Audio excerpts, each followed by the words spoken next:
Hey guys, what's up? And today we're going to go over some more Nerf thrifting finds. Haven't done an episode of this in a while, so I figured we'd jump back into it and see what we found recently. I keep having to refilm this because somebody keeps dropping hard bones on the floor.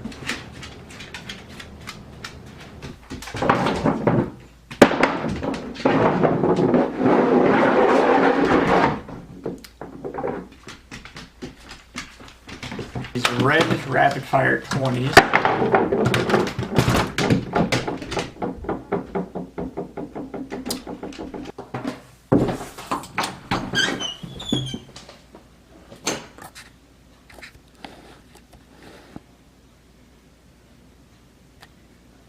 So if I end up repeating a lot of things, I apologize in advance.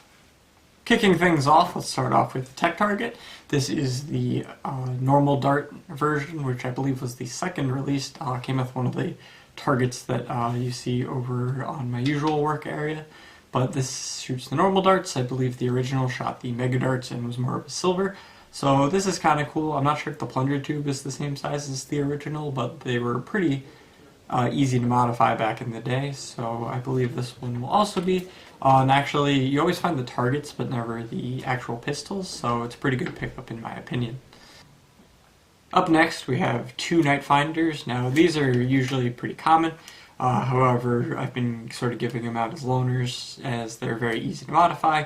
They can be a good introduction to teach someone how to mod and stuff like that. So I usually pick them up. They're usually like $1 or $2, so it never hurts to have some extras lying around if you have people that are getting interested in modding.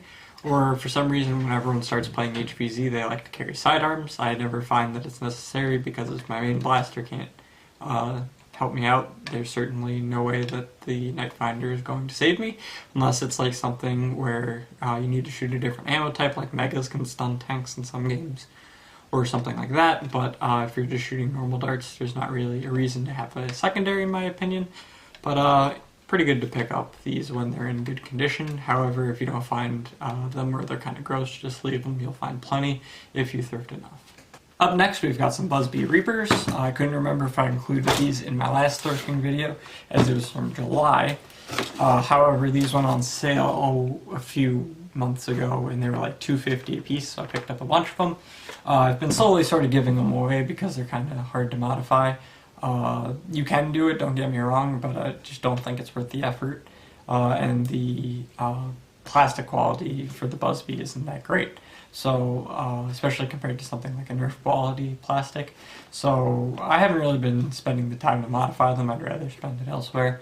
But they're pretty hard-hitting in stock form, and they could be great like loaner blasters. So, they're pretty worthwhile to pick up. And like I said, I've just sort of been getting them out as I've been going. In the spirit of cheap Busby blasters, I also picked up a few of these Busby Barons. They're the two-shot mega pistol thing. The handle's a little small, however these are pretty great when you're modifying them. And they can make really good like underbarrel master key type things as seen in some other mods. So I picked these up as they were on sale as well.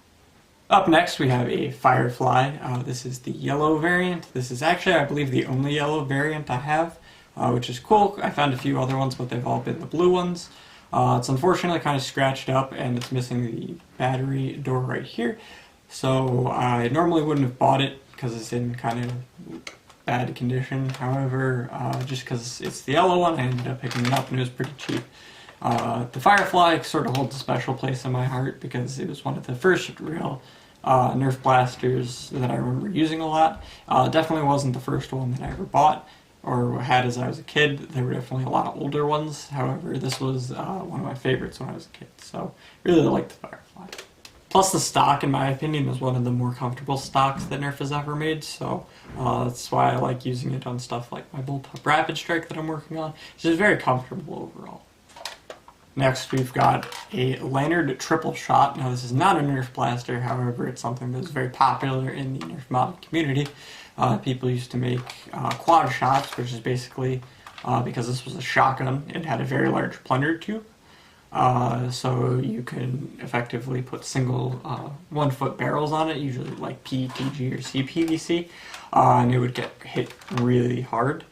just because the plunger tube is basically like from there to there in about like maybe inch and a quarter diameter, so it would hit really hard. There's actually a stock piece that should be with this that holds extra darts. However, this one's missing a few screws and the stock was taken off, so it might have actually been lightly modified already. However, it does feel pretty stock just because they didn't do anything with the turret. This was also very popular for a while too because of the octo shot, and I don't know how many of you remember Make It Go, but back in the day that was like one of the better mods you could do.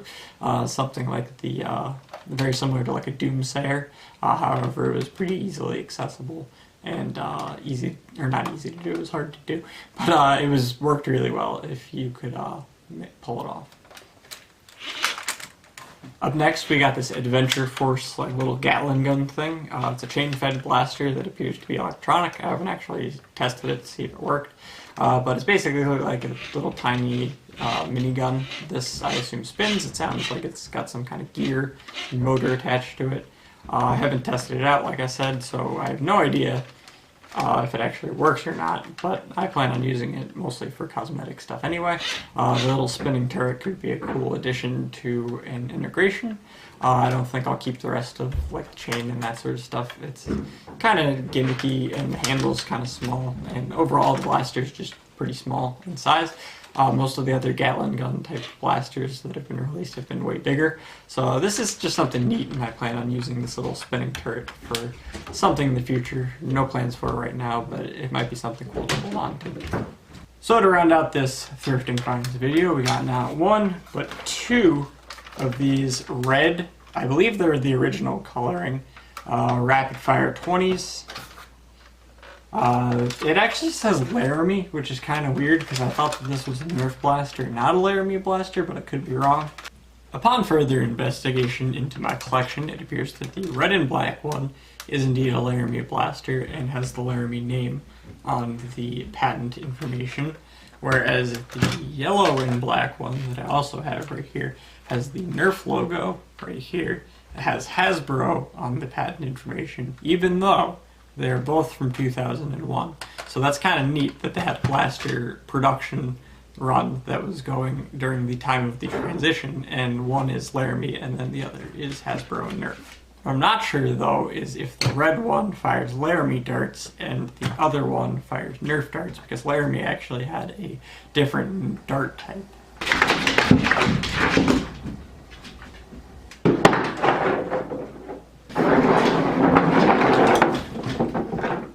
Up, we are going to go with,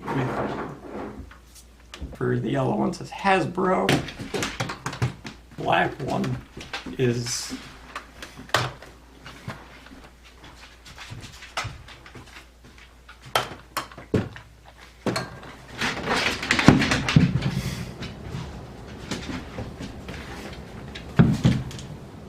I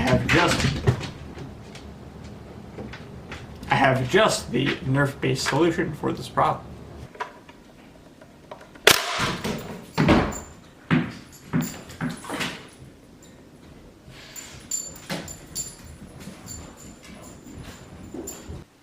Pulling out some older school Nerf style darts, we could tell that they actually fit both blasters, so it actually works with normal size darts, which is cool.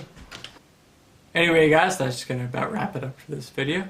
As always, thank you for watching. I hope you enjoyed, and I will see you in another